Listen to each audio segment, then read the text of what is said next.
Hare Krishna, dear devotees, Danvat Pranam. We are reading Vaishnava Etiquettes, reading from page 24 and personal habits. Om Jnanatimirandhasya Jnananjana Shalakaya Chakshurunmilitam Yena Tasmai Shri Gurave Namah.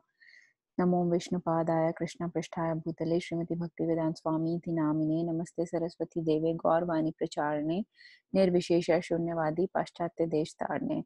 जय श्री कृष्ण चैतन्य प्रभु नित्यानंद श्री अद्वैत गदाधर शिवसादि गौर भक्तवृंदा. हरे कृष्णा कृष्ण कृष्ण हरे हरे, हरे Ram Ram Ram Hare Hare. Personal habits. One who is serious about spiritual life should rise early in the morning, preferably before the Brahma Muhurta hour, that is 1.5 hours before the sunrise. It is said in Srimad Bhagavatam 3.20.46 purport, the time early in the morning, 1.5 hours before the sunrise, is called Brahma Muhurat. During this Brahma Muhurat, spiritual activities are recommended. Spiritual activities performed early in the morning have a greater effect than in any other part of the day. After waking up, first brush your teeth. One should then bathe in cold water, and after wearing fresh clothes, begin the day's sadhana. Bath should be taken after rising early in the morning.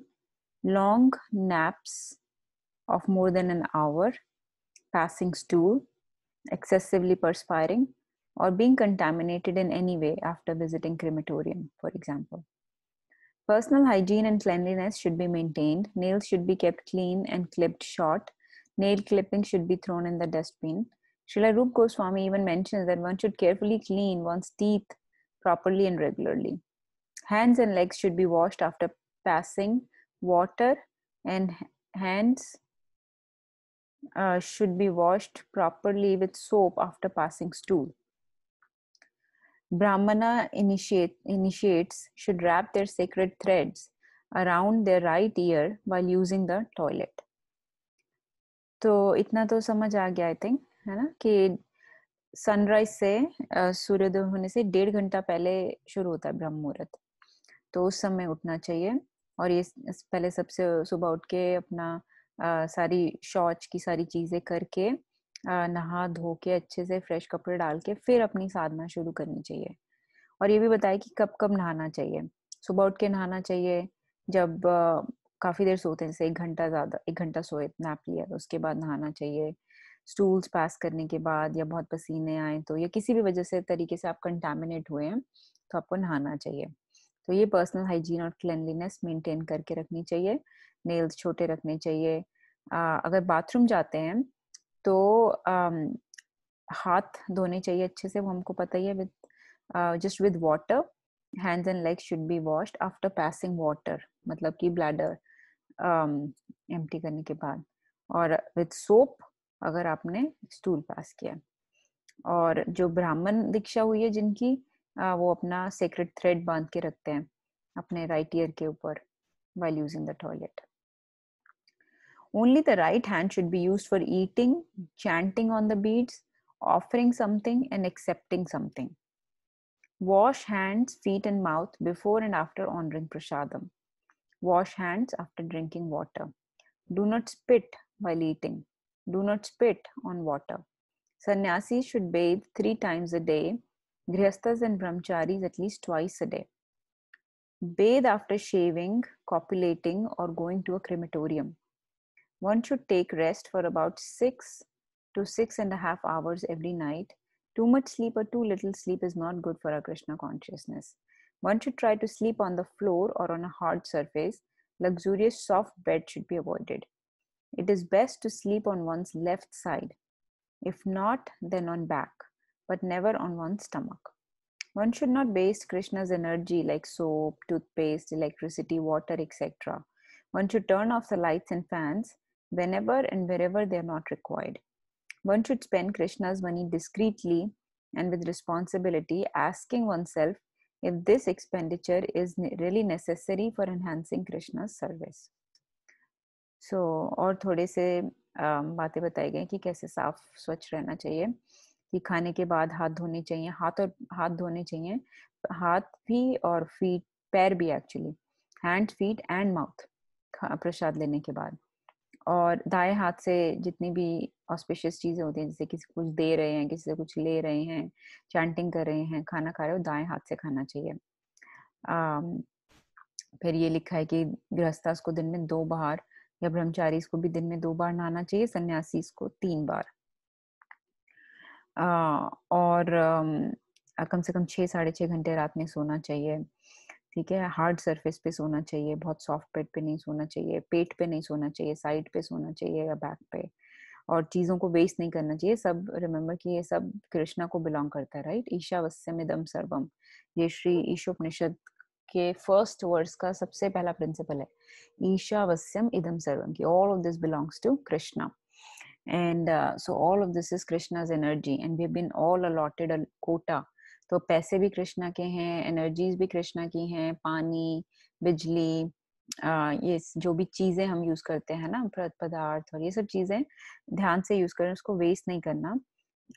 जैसे कि US में तो बहुत ज्यादा wastage की जाती है हर चीज की, आप देखते हो पेपर की, है ना, हर तरीके से, वुड की, किसी की भी बहुत ज्यादा वैल्यू नहीं है, हर चीज को बहुत ज्यादा वेस्ट किया जाता है। तो इंडिया में हमने एक्चुअली ये सीखा है कि वेस्ट नहीं करते ज्यादा, क्योंकि इंडिया थर्ड वर्ल्ड कंट्री है, तो वहाँ पे वैसे ही बहुत कम होती है, सब कमी होती है सब चीजों की, तो ध्यान से यूज करते हैं। पर यहाँ पे हर चीज को आप देखोगे, प्लास्टिक को, कपड़े को, पेपर को, वुड को, पानी को, इलेक्ट्रिसिटी को, हर चीज को बहुत वेस्ट किया जाता है। हर किसी जगह जाओ तो जगह जगह वो बड़े बड़े टीवी चल रहे होते हैं और पूरी लाइट्स चल रही होती हैं, ऑफिस में सारी रात चलती हैं। तो ऐसा बहुत यहाँ पे वेस्टेज की जाती है, पर हमको ये पता होना चाहिए कि ये वेस्ट नहीं करना है, सब कृष्ण को बिलोंग करता है। इसी तरीके से पैसे का भी ध्यान रखकर कि ये सब क्या कृष्णा के लिए जरूरी है, कृष्णा की सर्विस के लिए, सेवा के लिए, तभी उसको यूज करना चाहिए। कीर्तन, सो ये तो थे अभी तक जैसे पर्सनल हाइजीन की चीजें और थोड़ा जनरल बिहेवियर की चीजें। Leading kirtan at a satsang is an honor, as one is representing the whole congregation before the deities. Therefore, one should be conscious of this and lead only when one is asked to. We should sing only those kirtans which are authorized. The Prem Dhwani prayers, that is Jai Om Vishnupad, at the end of the kirtan should be recited by the senior most devotee present, for example, sannyasis or Srila Prabhupada's disciples. Only the standard Prem Dhwani prayer should be recited, except on special occasions like appearance days, when the appropriate glorification may be made additionally. There are standard melodies to be sung at specific times of the day. In particular, in the morning program, the Samsar Dava prayers and Hare Krishna Mahamantra should be sung in the morning melody. Kirtan should be simple and led in a way that can be followed and repeated easily by the congregation. All devotees should enthusiastically sing in chorus. All devotees should follow the same melody that the lead singer is singing. Therefore, devotees should pay careful attention at all times. तो ये हमको पता है क्योंकि हम लोग अब काफी कीर्तन कर चुके हैं। तो इसमें कीर्तन के भी एटिकेट्स बताए गए हैं। तो एक्चुअली हम लोगों की तो बहुत छोटी सी एसोसिएशन है और कोई भी हम इनिशिएटेड डिवोटीज नहीं है, कोई भी ऐसा सीनियर जूनियर कुछ नहीं है हमारे में, हम सभी लोग सीख रहे हैं। लेकिन जैसे कि जब टेम्पल में होते हैं कीर्तन, तो फिर बहुत ज्यादा एटिकेट्स फॉलो करते हैं, राइट। तो फिर जो लीड करते हैं कीर्तन, उनको टिपिकली इनवाइट किया जाता है, क्योंकि उनको सारे एटिकेट्स पता होते हैं कि किस ट्यून में गाना है, क्या कौन सी प्रेयर्स की जानी चाहिए, अगर कोई स्पेशल डे है तो उनके हिसाब से कोई सॉन्ग गाना चाहिए या नहीं, ऐसी चीजें उनको पता होती हैं। तो उनको जब इनवाइट किया जाए तब आपको लीड करना चाहिए, और ऐसे वही कीर्तन गाने चाहिए जो ऑथराइज्ड हैं, ठीक है। प्रेम ध्वनि प्रेयर सीनियर लोगों को बोलनी चाहिए, जो भी सीनियर मोस्ट है आपके कांग्रेगेशन में वो बोल सकते हैं। फिर और स्टैंडर्ड प्रेम ध्वनि, ये नहीं कि अपने आप कुछ उसमें जोड़ दिया, और ये आगे दिया गया पेज नंबर 37 पे भी देखते हैं। पर हमको पता है, आपको याद होगा, प्रेम ध्वनि प्रेयर्स हम करते हैं। जय ओम विष्णुपाद परमहंस परिवाजक आचार्य स्तोत्र सता श्री श्रीमद एसी भक्ति वेदांत स्वामी प्रभुपाद गोस्वामी महाराज की जय, ये वाले जो हम बोलते हैं सारे, right. all those are called प्रेम ध्वनि प्रेयर्स, राइट। सो प्रभुपाद तो हमेशा हर लेक्चर के बाद प्रेम ध्वनि प्रेयर्स भी करते थे, लेकिन कीर्तन में तो जरूर की जानी चाहिए at the end of the कीर्तन। और कोई किसी का स्पेशल डे है, ओकेजन है, तो उसको अप्रोप्रिएट ग्लोरिफिकेशन उसमें ऐड कर सकते हैं, और टिपिकली प्रेम ध्वनि प्रेयर स्टैंडर्ड जो है वो यूज करनी चाहिए। फिर दिन का जो भी समय है, जैसे कि सुबह के समय पे कुछ मेलोडीज हैं, है ना, हरे कृष्णा महामंत्र की भी मेलोडीज हैं जो गाई जाती हैं। संसार दावनल से तो शुरू ही करते हैं, है ना, गुरु आरती से शुरू करते हैं, विच इज संसार दावनल। और वो मेलोडीज फॉलो करनी चाहिए, जैसे विभावरी शेषा है वो सुबह गाया जाता है। और कीर्तन सिंपल होना चाहिए ताकि लोग आसानी से फॉलो कर सकें। सब लोगों को एक्साइटेडली एंथुजियास्टिकली सिंग करना चाहिए, पीछे पीछे लीड लीड जो कर रहा है उसके पीछे उसी ट्यून में फॉलो करना चाहिए, सेम मेलोडी में।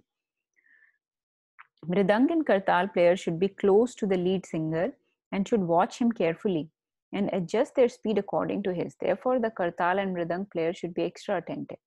The general pattern of the morning Kirtan should be Samsar Davanal prayers, Panchtattva Mahamantra, Hare Krishna Mahamantra, Hari Haraya Nama, Krishna Yadavaya Nama, Gopal Govinda Ram Shri Madhusudan. Where there are two or more Kartal players, they must play in harmony. Similarly, for Mridang players. Kirtan should be sweet and melodious and not simply loud. तो ये कीर्तन का ठीक है, ये हमको पता है कि स्पीड उसी जो गा रहा है उसको अपनी स्पीड नहीं एडजस्ट करनी पड़नी चाहिए। जो बजा रहे हैं मृदंग और करताल उनको सिंगर के हिसाब से स्पीड एडजस्ट करनी चाहिए। अगर वो स्लो मेलोडी में गा रहे हैं तो स्लो बजाएंगे करताल। ऐसे नहीं कि आप करताल फिर भी बहुत अपनी स्टैंडर्ड फास्ट बजाते जा रहे हैं जबकि गाना बहुत स्लो है। तो जो भजन या कीर्तन जो चल रहा है जिस ट्यून में, अगर वो स्लो है तो स्लो बजाइए। स्लो बजाना भी एक्चुअली आर्ट होता है, हर कोई स्लो नहीं बजा पाता। इसी तरीके से साथ में मिलके बजाना है कि करताल एक दूसरे को देखिए ताकि साथ में आउट ऑफ ट्यून नहीं हो कि कोई कहीं पे और कोई कहीं पे, फिर वो शोर करता है, कैकोफोनी हो जाएगी। लेकिन हमको प्लीजिंग बनाना है। ऐसे अगर मृदंग प्लेयर भी एक से ज्यादा है तो आपस में कोऑर्डिनेट करके बजाएंगे। ऐसा नहीं कि कोई कुछ बजा रहे कोई कुछ, ऐसा होना चाहिए कि वो साथ सिंक करे आपस में। ठीक है, तो ये हमको पता है। सुबह कौन सी, ये सुबह के मॉर्निंग प्रोग्राम में, ये मॉर्निंग वैसे कीर्तन की बात की गई है बट मॉर्निंग प्रोग्राम जो होता है सुबह की मंगल आरती, उसका एक पूरा स्टैंडर्ड शेड्यूल फॉलो करते हैं।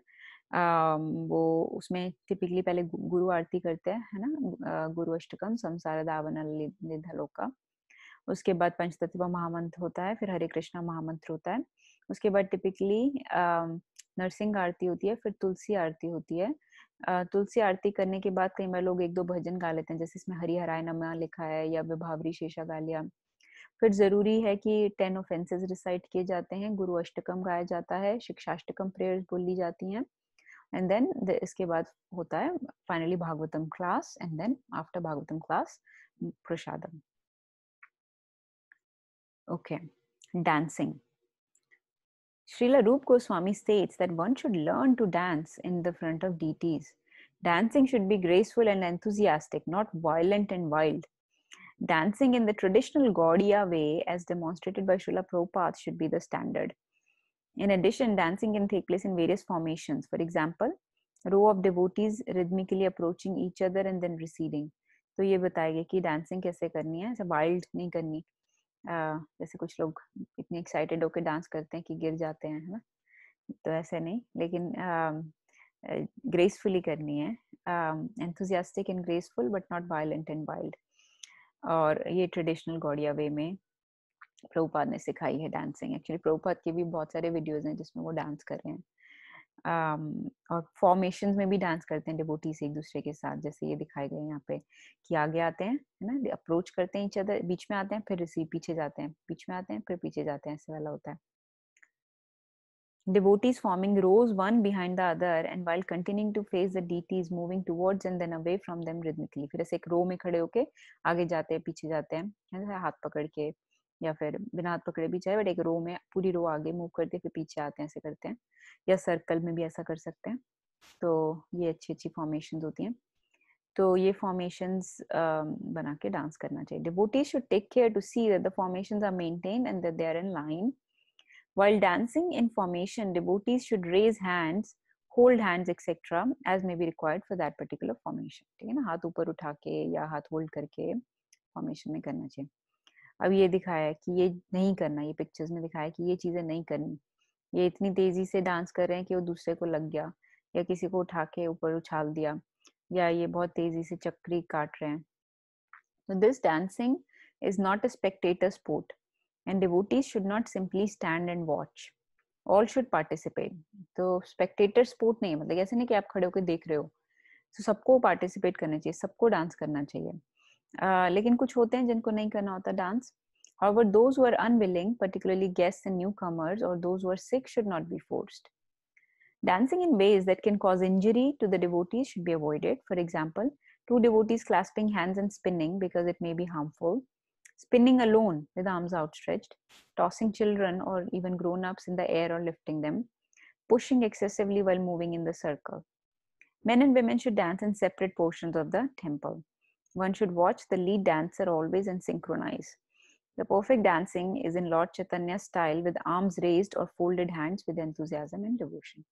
तो ये तो समझ आ गया कि बहुत तेजी से घूमना, चक्री काटना, किसी ऊपर उछालना, बहुत जोर से धक्के वक्के मार के डांस करना, ऐसे नहीं करना. अलग अलग डांस करना है मेन और वुमेन को टेम्पल में, और लीड डांसर को देख के उसके साथ सिंक करके डांस करना, सिंक्रोनाइज करके.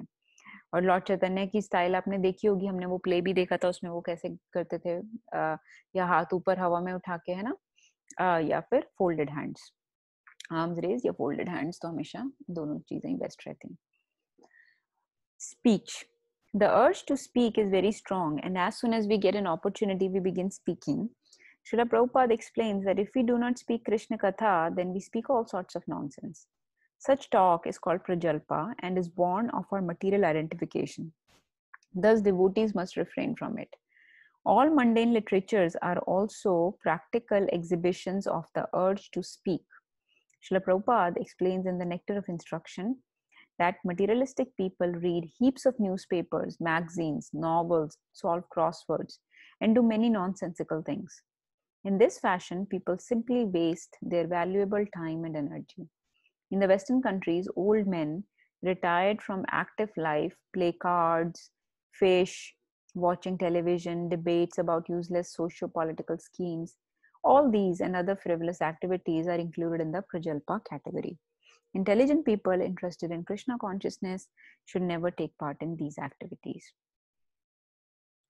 Srila Rup Goswami advocates the process of Krishna Katha, talk of all subjects connected to Lord Krishna, as a means to counteract the urge to speak.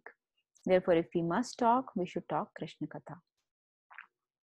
Before we speak, we should ponder whether is it necessary, is it kind, is it right.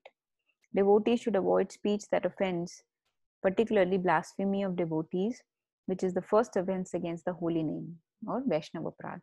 Vaishnava Aparadh will surely choke our tender devotional creeper very quickly.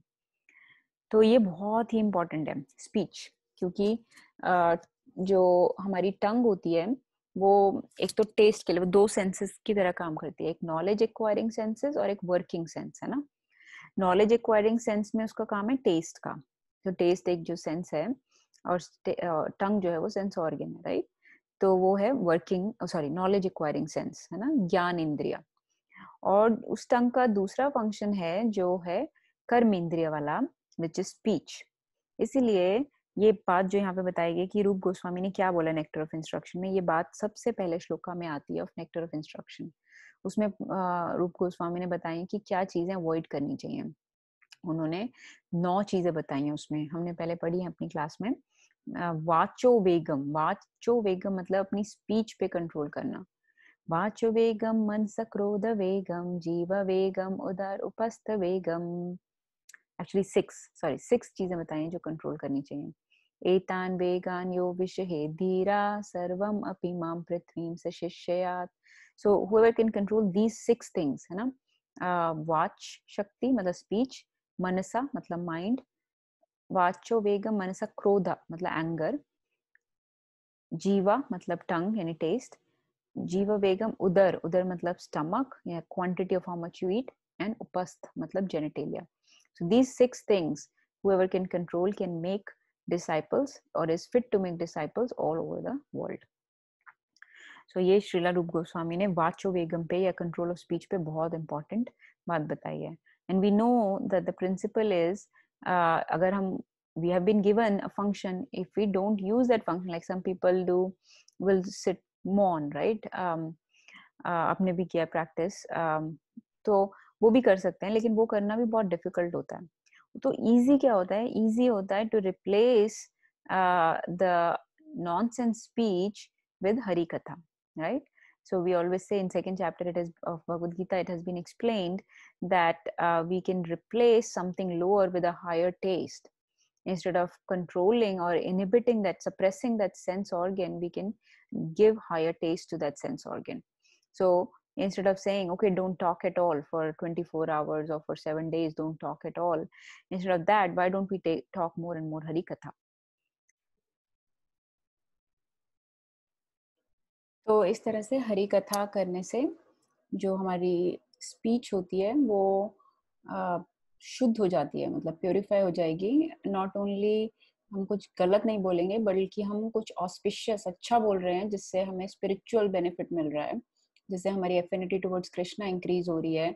हम कृष्णा के बारे में ज्ञान ले रहे हैं या कृष्णा के बारे में सिद्धांत समझ रहे हैं या रस ले रहे हैं. तो ऐसी बातें करने से, या हम प्रीच कर रहे हैं, लोगों को बता रहे हैं, या कीर्तन कर रहे हैं, तो इस तरीके से हमारी जो धीरे धीरे हमारी जो वाक शक्ति है, स्पीच है, वाचो है, वो प्योरीफाई हो रहा है. ऑस्पिशियस बात कर रहे हैं हम. और जो दूसरी बातें होती हैं उनको बोलते हैं प्रजल्पा, जो बेकार की इधर उधर की बातें होती हैं पॉलिटिक्स को लेके या किसी दूसरे लोगों के बारे में गॉसिपिंग, या आजकल दुनिया में क्या चल रहा है कोरोना के बारे में, या किसी भी और दूसरे, जिसमें कृष्णा के प्रति ना तो किसी की रति बढ़ रही है, ना कोई उनको ज्ञान मिल रहा है, ना कुछ कृष्णा के को ग्लोरीफाई कर रहे हैं, उनका कीर्तन हो रहा है, तो उसको बोलते हैं प्रजल्पा. तो उसमें वो है हमारी मटेरियल आइडेंटिफिकेशन की वजह से कि मैं हिंदुस्तानी हूँ तो हमारे कंट्री में ये सब हो रहा है, या मैं अमेरिका में रहता हूँ तो आजकल ये सब हो रहा है, पॉलिटिक्स ये है, क्रिकेट में ये चल रहा है, स्पोर्ट्स में ये चल रहा है, बॉलीवुड में ये चल रहा है. इस तरीके की जो हमारी मटेरियल आइडेंटिफिकेशन से रिलेटेड, बॉडी से रिलेटेड जो चीजें हैं उसको प्रजल्पा बोलते हैं. फिर एक बहुत इंपॉर्टेंट पॉइंट बताया गया कि जो दूसरे लिटरेचर भी होते हैं, वो भी जो हम लिटरेचर पढ़ते हैं, ठीक है ना, पढ़ना भी एक तरह से हरि कथा होती है ना. जैसे हम प्रभुपाद की बुक्स पढ़ते हैं, तो वो 9 लिम्स ऑफ डिवोशनल सर्विस में कहाँ पे आता है कि बुक्स पढ़ो. कोई कह सकता है कि आप तो बोलते हो कि श्रवणम करो, कीर्तनम करो, स्मरणम करो, पाद सेवनम करो, अर्चना वंदम दास्यम साख्यम आत्मनिवेदनम, इसमें कहाँ पे आया कि बुक पढ़ो या बुक डिस्ट्रीब्यूट करो, कहाँ पे आया. तो बुक पढ़ना हो गया कृष्णा के बारे में श्रवणम, वो प्रभुपाद के मुंह से हम सुन रहे हैं एक तरह से, तो वो श्रवणम हो गया. और जब हम बुक डिस्ट्रीब्यूट करते हैं तो वो कीर्तनम हो गया. ठीक है, तो इसलिए जो भी प्रभुपाद ने सारा प्रोसेस दिया है ये बिल्कुल शास्त्रिक है. इसमें इसको डाउट करने की, इसको सेकंड गेस करने की, या मैं किसी से पता करवाऊंगा, ऐसा करने की जरूरत नहीं है. प्रभुपाद ने बोल दिया तो वो परफेक्ट है. सारे डिवोटी, सब लोग प्रभुपाद का एज सच फॉलो करते हैं, क्योंकि जो एक बार किसी ने ट्राई और टेस्ट कर लिया और वो काम करती है चीज, तो उसको एज सच ही एक्सेप्ट कर लेना चाहिए. अब हमारी लाइफ में इतना टाइम नहीं है टाइम वेस्ट करने को कि हम उसको दोबारा ट्राई एंड टेस्ट करें. तो जो प्रभुपाद की बुक्स हैं वो है श्रवणम. और अगर हम दूसरी चीजें सुनते हैं या पढ़ते हैं, जैसे कि लोग सारा दिन बैठ के न्यूज़पेपर पढ़ते रहते हैं. आपने देखा होगा इंडिया में, मैंने तो अक्सर देखा है, हमारी फैमिली में भी बहुत लोग सारा दिन सुबह से शाम पूरा न्यूज़पेपर पढ़ते हैं, और या फिर सिर्फ टीवी पे न्यूज ही न्यूज देखते रहते हैं. तो ये न्यूज देखना क्या है, न्यूज़पेपर पढ़ना या जो इधर उधर की मैगजीन्स, ठीक है, थोड़ा हमें अपने आप को पता होना चाहिए कि क्या हो रहा है दुनिया में, उसका ध्यान रखना चाहिए हमें, करंट इवेंट्स का सब कुछ, मेन न्यूज पता होनी चाहिए थोड़ा बहुत. लेकिन बिल्कुल ही उस पे ही लगे रहना, सारा दिन टीवी पे न्यूज चलना, या सारा ही दिन न्यूज़पेपर बैठ के 3-3, 4-4 घंटे पढ़ते रहना, तो वो फिर प्रजल्पा हो गया. तो उसको मंडेन लिटरेचर बोला गया है. और एक्चुअली भागवतम में इसके बारे में बताया गया है. मैं आपको दिखाती हूँ भागवतम में इसके बारे में क्या बताया गया है. तो ये बहुत इंपॉर्टेंट 2 वर्सेस आती हैं भागवतम में. ये है, देखिए, फर्स्ट कैंटो में ही आता है, फर्स्ट कैंटो 5th चैप्टर में है ना, 10वां श्लोका है ये, जिसमें बोला गया है, those words which do not describe the glories of the Lord, who alone can sanctify the atmosphere of the whole universe, are considered by saintly persons to be like unto a place of pilgrimage for crows. कि जैसे कौवे बैठ के कां कर रहे होते हैं, वो जगहें जहाँ पे कृष्णा के बारे में बात नहीं की जाती, उनको ग्लोरीफाई नहीं किया जाता, उनको सेंटली पर्सन, साधु लोग उनको क्या मानते हैं, जैसे pilgrimage for crows. Since the all perfect persons are inhabitants of the transcendental abode, they do not derive any pleasure there. तो जो भी परफेक्ट लोग हैं, सिद्ध पुरुष हैं, वो योगी हैं, साधु हैं, जो डिवोटीज हैं, ठीक है ना, वो सब लोग ट्रांसेंडेंटल प्लेटफॉर्म पे होते हैं, है ना। तो उनको इन चीजों में कोई प्लेजर नहीं मिलता, कोई खुशी आनंद नहीं मिलता इन चीजों में, ठीक है। तो जो भी लिटरेचर है वो भी इसमें आता है, बातें भी इसमें आती हैं, ऐसी जगहें जहाँ पर ये सब प्रजल्पा किया जाता है वो भी इसमें आते हैं। इसी तरीके से जो इसका बिल्कुल अगला श्लोक है, ये बहुत ज्यादा फेमस श्लोक है। On the other hand, that literature, which is full of descriptions of the transcendental glories of the name, fame, form, pastimes, etc., of the unlimited Supreme Lord, is a different creation, full of transcendental words, directed towards bringing about a revolution in the impious lives of this world's misdirected civilization. तो on the other hand, तो पहले बताया गया वो जगहें जहाँ पे प्रजल्पा किया जाता है, चाहे वो लिटरेचर हो, चाहे वो लोग बातें कर रहे हैं, चाहे वो लोग मंडली में बैठ के गप्पे मार रहे हैं, वो सब तो हो गया pilgrimage for crows.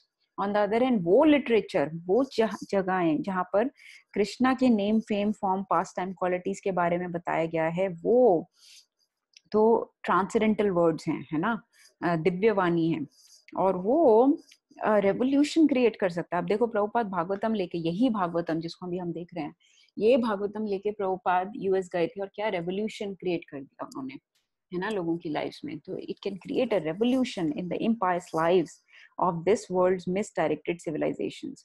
Such transcendental literatures, even though imperfectly composed, are heard, sung, and accepted by purified men who are thoroughly honest.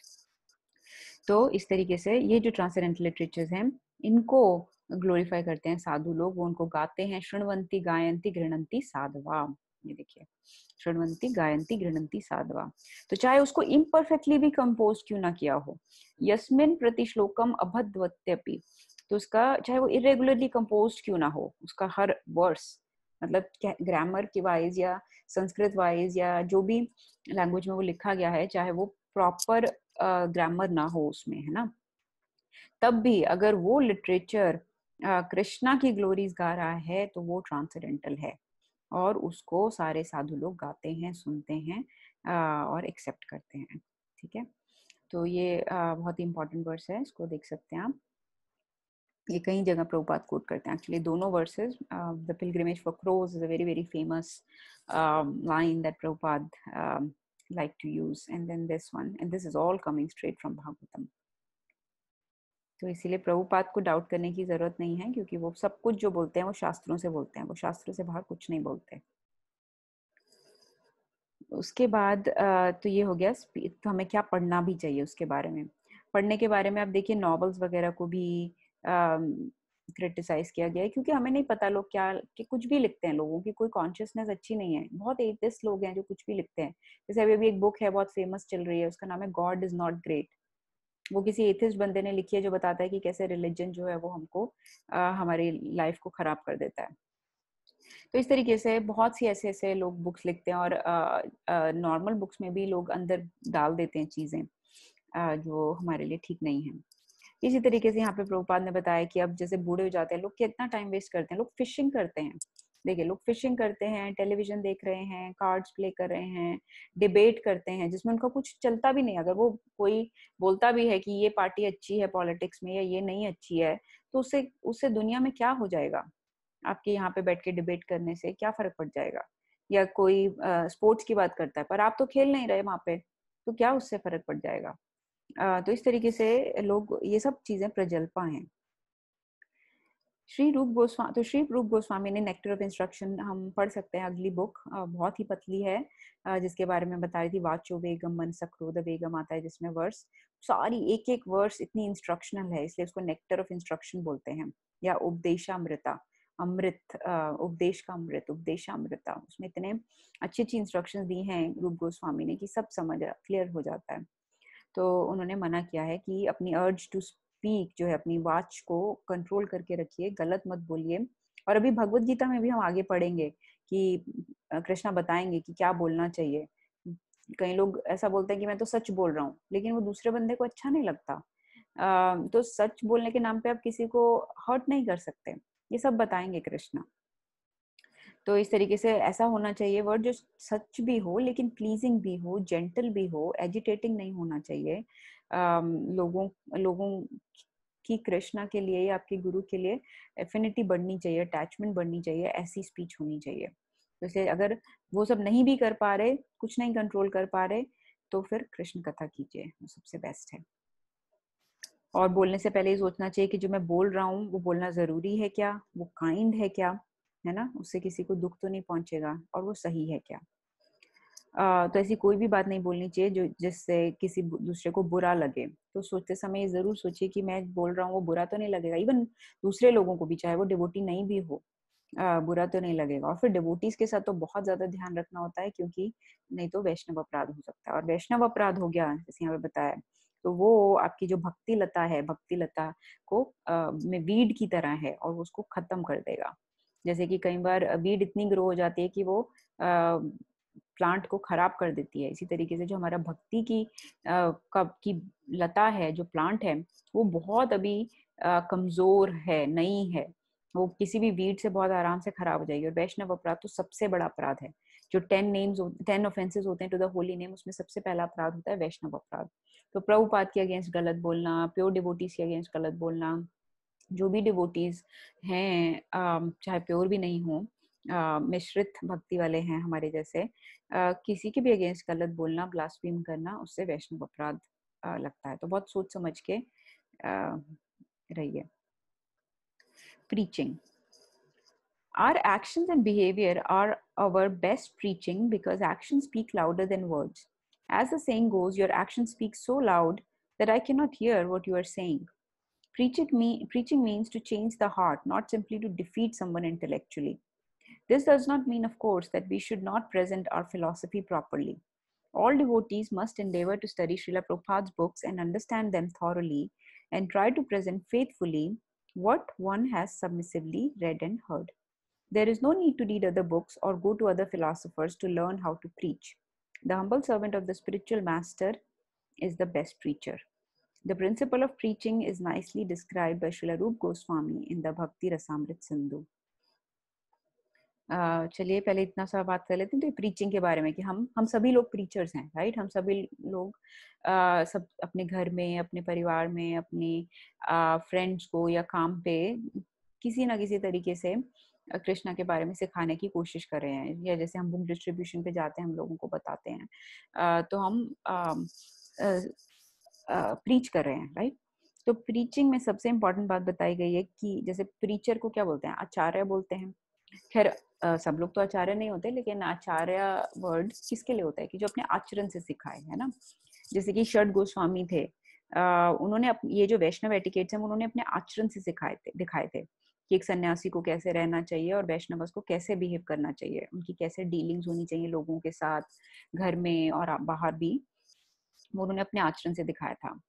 तो जो आचरण से शिक्षा देता है उसको आचार्य बोलते हैं।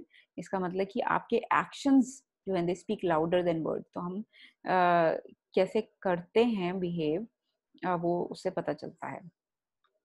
जैसे कि अमोघ लीला प्रभु एक बहुत अच्छा एग्जांपल देते हैं कि एक व्यक्ति आया था कि कैसे बुरी हैबिट से बचा जाए, ऐसा कुछ सेमिनार देने उनके कॉलेज में। लेकिन जब ब्रेक हुआ बीच में तो वो स्मोकिंग कर रहा था। तो जब प्रभु जी ने उनसे पूछा कि आप तो बोल रहे थे कि ये सब नहीं करना होता, आप कर रहे हैं, तो कहते कि मेरे पास कोई चारा नहीं है क्योंकि मैं बहुत स्ट्रेस्ड हूँ, तो मैं स्मोकिंग में ही मुझे रिलीफ मिलता है। तो फिर वो सारा लेक्चर, सारा सेमिनार कैंसिल हो गया, क्योंकि मतलब कैंसिल हो गया मतलब कि वो प्रभु जी के दिमाग में बात, कोई भी बात नहीं बैठेगी फिर, क्योंकि उन्होंने उसका आचरण देख लिया व्यक्ति का कि ये व्यक्ति बोल कुछ रहा है और कर कुछ रहा है। फिर उन्होंने बोला है कि दूसरे का हमें हार्ट, हृदय परिवर्तन करना है ना। हमें उनका कृष्णा उनके हृदय में बस जाने चाहिए, उनका हृदय परिवर्तन करना है कि वो ये प्रोसेस ले सकें, ना कि सिर्फ इंटेलेक्चुअली डिफीट करना है। ठीक है। तो कई बार छोटी छोटी बातों में हार मान लेनी चाहिए। कई बार लोग ऊट पटांग, जब भी प्रीच करोगे आप देखोगे लोग बहुत ही ऊट पटांग के लॉजिक अपने लगाएंगे, अपने दिमाग से बोलेंगे जो भी उन्होंने अभी तक सीखा है, जिसका कोई शास्त्रिक एविडेंस नहीं है, कुछ बनता, कोई मतलब नहीं है, प्रभुपाद ने वो कभी नहीं सिखाया। उल्टी सीधी चीजें बोलेंगे, इधर उधर की सुनी हुई या किसी टीवी पे किसी एपिसोड में देख लिया, सीरियल में देख लिया और वो सब उसको शास्त्रिक नॉलेज समझ के बोलते हैं, ऐसे ऐसे बहुत ऊटपटांग कुछ बोलते हैं। तो कई बार छोटी छोटी बैटल्स को लूज किया जा सकता है अगर हम उसका अगर आपको लगता है कि उस व्यक्ति में इतना पोटेंशियल है। बाकी हर किसी का पोटेंशियल भी जज करना चाहिए। अगर आपको लगता है कि ये बंदा एनवियस है और सिर्फ हमको नीचा दिखाने के लिए ऐसे कर रहा है, then you should defeat them philosophically, जैसे चैतन्य महाप्रभु ने दिखाया है कई बार ऐसा करके। लेकिन अगर आपको लगता है कि ये व्यक्ति सच में बस इनोसेंट है और सीखना चाहता है और इग्नोरेंट है, तो उसका हृदय परिवर्तन किया जा सकता है। ऐसे लोगों को आप अगर कुछ गलत भी बोलते हैं तो जाने दीजिए और छोटी बैटल्स को भूल जाइए and win the war, right.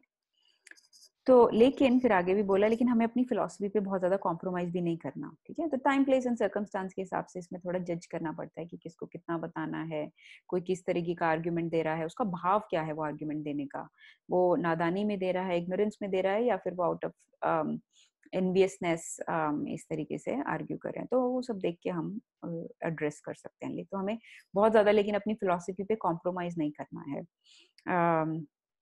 तो इसीलिए हमें प्रभुपाद की बुक्स पढ़नी चाहिए, क्योंकि उससे हमें प्रभुपाद का मूड पता चलता है, उनकी टीचिंग्स पता चलती हैं।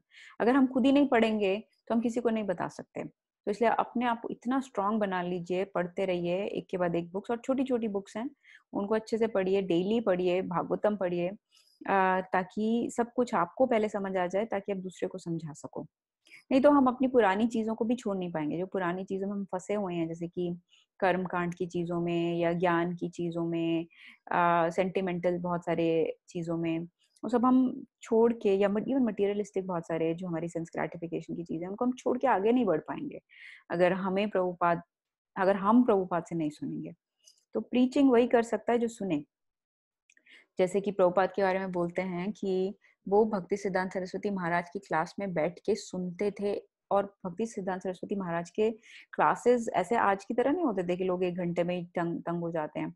वो चलती थी 6-6 घंटे, 6 घंटे तो मिनिमम था भक्ति सिद्धांत सरस्वती महाराज का, और वो पूरा टाइम बैठ के सबमिसिवली चुपचाप सुनते थे और पर्टिनेंट क्वेश्चंस पूछते थे। यही बताया गया भगवत गीता में भी, है ना। तद्विधि प्रणिपातेन परिप्रश्नेन सेवया उपदेक्ष्यन्ति ते ज्ञानम ज्ञानिनास्तत्त्वदर्शिना। तो इस तरीके से बैठ के जो सुनेगा वही बोल पाएगा। वो इतना उन्होंने सुना, और फिर वो उन्होंने अपने महाराज की टेप्स बनाई हुई थी, भक्ति सिद्धांत सरस्वती महाराज की। वो टेप्स वो लेके गए थे यूएस से, रोज सुनते थे। तो जो सुनेगा वही बोल पाएगा, जो सुनेगा नहीं वो बोल भी नहीं पाएगा। इसलिए आप सुनिए लोगों के, प्रभुपाद के लेक्चर्स, और हमारे सभी जो अच्छे अच्छे डिवोटीज हैं उनके सुनिए, क्योंकि वो लोग प्रभुपाद से बोलते हैं। थोड़ा इधर उधर से मत सुनिए, जरूरी नहीं कि सब लोग प्रभुपाद की बुक से बोल रहे हों।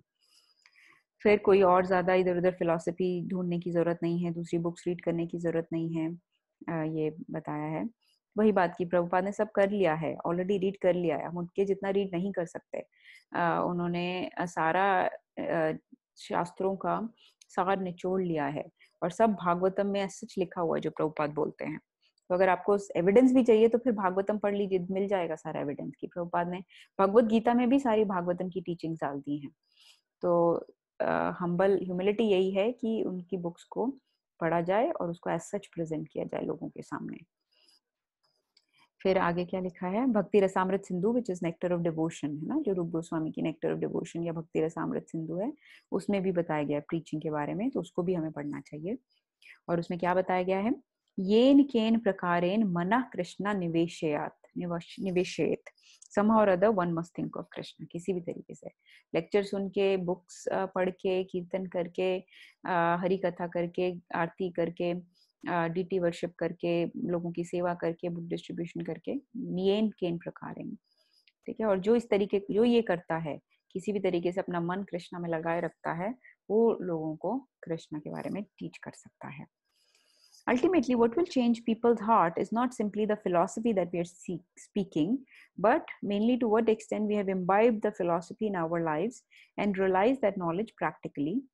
Our preaching should generally be done in a humble attitude and not in the attitude of superiority. When preaching, we should simply repeat the words of the spiritual master and deliver the message like a postman. And we should never think that we know more than the previous acharyas how to preach. We are empowered to the degree we are submissively preaching their words. One must show compassion and concern for the person one is preaching to. One may need to even pay attention to his petty material problems if necessary.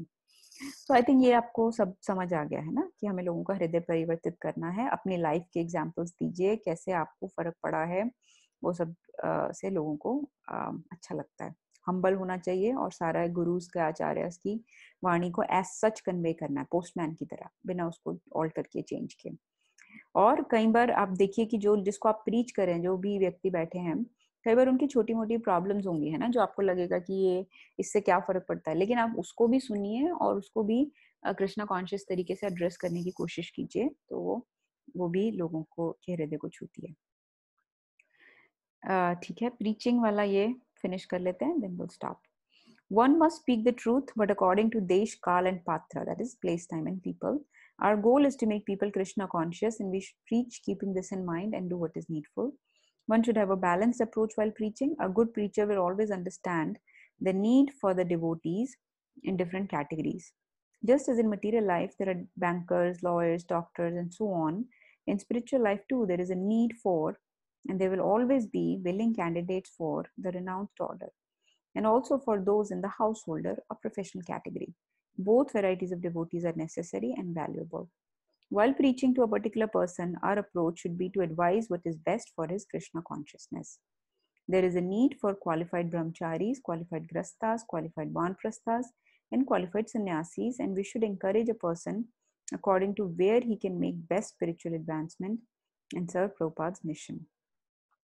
Basic etiquette must be followed when another devotee is preaching. He should not be suddenly interrupted unless there is something urgent. Basic courtesies must be followed, wishing with a smile, being helpful if someone needs help or guidance. New people should be made to feel at home, should be given great abundance of love and hospitality. चलिए इतना देख लेते हैं. तो ये हमको पता है सारा almost. According to time, place and circumstances चीज़ें बोली जाती हैं या सिखाई जाती हैं, है ना. और तो ये देखना, प्रीचर को ये जज करना पड़ता है कि ये लोगों के लिए, इस ऑडियंस के लिए क्या बेस्ट रहेगा. तो इसके लिए हमें थोड़ी अपनी इंटेलिजेंस यूज करनी चाहिए. ठीक है, और बैलेंस्ड अप्रोच होनी चाहिए. मतलब ये ऐसा नहीं कि अगर कोई ब्रह्मचारी सिखा रहा है तो कहे कि सब लोग ब्रह्मचारी बन जाओ. नहीं, सब क्वालिफाइड गृहस्थास की भी जरूरत है. कई लोगों को संन्यास भी मिलेगा, कई लोग वानप्रस्थ रहेंगे. तो किसकी क्या प्रोपेंसिटीज हैं और किस चीज में उसकी बेस्ट स्पिरिचुअल एडवांसमेंट होती है, ये देख के गाइड किया जाना चाहिए. और जब कोई आपसे कुछ सोल्यूशन मांगता है तो उसको मटेरियल तरीके से सोल्यूशन नहीं, बल्कि कृष्णा कॉन्शियस तरीके से के हिसाब से सोल्यूशन देना चाहिए. कि जैसे कोई पूछता है कि मैं ये जॉब ले लूं क्या, ये जॉब बदल लूं क्या, तो ये देखना चाहिए कि वो जहाँ जा रहा है वहाँ पे कुछ डिवोटीज होंगे या नहीं, वहाँ पे उसकी एडवांसमेंट हो पाएगी कि नहीं, या उसका काम इतना बिजी तो नहीं हो जाएगा कि उसमें बिल्कुल फंस जाए और कुछ भी नहीं कर पाए, अपनी साधना उसकी बिल्कुल छूट जाए. तो इस तरीके से आप उसको गाइड करोगे, ये सोच के नहीं कि उसको यहाँ पे ज्यादा पैसे मिलेंगे, यहाँ पे ज्यादा प्रमोशन मिलेगी, यहाँ पे ज्यादा नेम फेम मिलेगी तो यहाँ पे जाओ. इस तरीके से, ये जस्ट एक एग्जाम्पल है, बट आप लोगों की प्रॉब्लम्स ऐसे सॉल्व करोगे कि कृष्णा कॉन्शियसनेस उसकी बेस्ट कहाँ पे रहेगी. ये हमको पता ही है कि स्माइल करना चाहिए, हम्बल रहना चाहिए, लव एंड हॉस्पिटैलिटी शो करनी चाहिए नए लोगों के लिए. Particularly on Sundays at the temple, devotees should first associate with the guests and newcomers and then with the regular devotees. While we preach to new people, we must always remember that preaching to devotees is equally, if not more, important. So while we make newcomers feel at home, regular devotees should not be neglected either. At outside programs, newcomers and guests may be given preference for asking questions after the lecture, particularly when time is limited. Regular devotees may ask pertinent questions to create an atmosphere in which newcomers would be encouraged to put forth their questions. Or when newcomers have finished with their queries and there is still time left for more questions. We should not advocate or preach breaking of laws of the land in the name of doing something for Krishna. Devotees should adhere to these laws too. We should not be sectarian. We should respect all bona fide religious and spiritual paths. In particular, we may show special respect for other Vaishnav Sampradayas. ठीक है, तो ये बता रहे हैं कि जैसे कभी नए डिवोटीज आते हैं, खासकर टेम्पल के लिए ये है ज्यादा, लेकिन हमारी भी कांग्रेगेशन में जैसे नए लोग आते रहते हैं तो उनको वेलकम फील कराइए, उनको निग्लेक्ट भी मत कीजिए, उनसे क्वेश्चंस पूछिए. और पर ऐसा भी नहीं कि रेगुलर डिवोटीज को नेग्लेक्ट कर दिया, क्योंकि कई बार न्यू कमर्स का ऐसा होता है कि वो आते हैं 1-2 बार के लिए बस और फिर चले जाते हैं, तो उन पे हम बहुत टाइम डिवोट कर दिया और रेगुलर डिवोटीज के जो हमेशा ही आएंगे उनके क्वेश्चंस अनआंसर्ड रह गए, तो ऐसा भी नहीं होना चाहिए।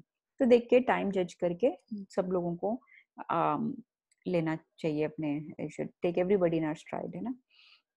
और अगर टाइम लिमिटेड है तो थोड़ा न्यू कमर्स और गेस्ट को ज्यादा प्रेफरेंस दे सकते हैं, उनसे उनके, क्योंकि उनके वो अगली बार आएंगे या नहीं इस पे डिपेंड करता है ना कि उनके कितने क्वेश्चंस आंसर हुए, तो फिर उनको क्वेश्चंस पूछने चाहिए। और जो रेगुलर डिवोटीज है उनको भी ऐसे क्वेश्चंस पूछने चाहिए जिससे नए लोगों को थोड़ा इंकरेजमेंट मिले, ताकि वो भी अपने क्वेश्चंस पूछ सकें। अगर बहुत ज्यादा जैसे आपने डीप कोई कॉम्प्लिकेटेड चीज के बारे में पूछा तो उनको वो फिर अपना नहीं पूछेंगे न्यू कमर्स, ठीक है। फिर कोई भी लॉ ब्रेक करने, जैसे कि हम यूएस में रहते हैं, यूएस में कोई लॉज हैं बड़े सारे जो फॉलो करने होते हैं, तो ऐसा कोई भी चीज नहीं सिखानी कि जिससे कंट्री का या हमारे कम्युनिटी का कुछ भी ऐसा लॉ ब्रेक होता है। और दूसरे जो प्रॉपर रिलीजियस और स्पिरिचुअल पैथ्स हैं उनको भी कभी ब्लास्फेम नहीं करना चाहिए, खासकर जो वैष्णव संप्रदाय हैं दूसरे, है ना, जैसे श्री संप्रदाय है, रुद्र संप्रदाय है, जो भी हैं उन सबको भी हम ज्यादा स्पेशल रिस्पेक्ट शो करनी चाहिए। तो हमें सेक्टेरियन नहीं होना चाहिए, ऐसे डिविसिव टाइप नहीं होना चाहिए। पता होना चाहिए कि सभी रिलीजन्स वगैरह जो है वो कृष्णा प्रेम या गॉड का लव ही देना चाह रहे हैं, but with in different different mood and with different different rituals. ठीक है, यहाँ पे स्टॉप करते हैं। This is talking about prasadam, which and then after that appendices will start. So ये appendices आप I will try to review a little bit, but हम थोड़ा देख चुके हैं already. And then the second half, which is more intrinsic details of Krishna consciousness have been given. तो एक next session के बाद थोड़ा ज़्यादा deep study शुरू होगी, क्योंकि that will tell us how to deal with the spiritual master and other Vaishnavas and many other detailed matters will come. Hare Krishna. Thank you for listening. Vancha kaltarubhyascha kripa sindhubhyeva cha patitanam pavanebhyo vaishnavebhyo namo namaha. Hare Krishna.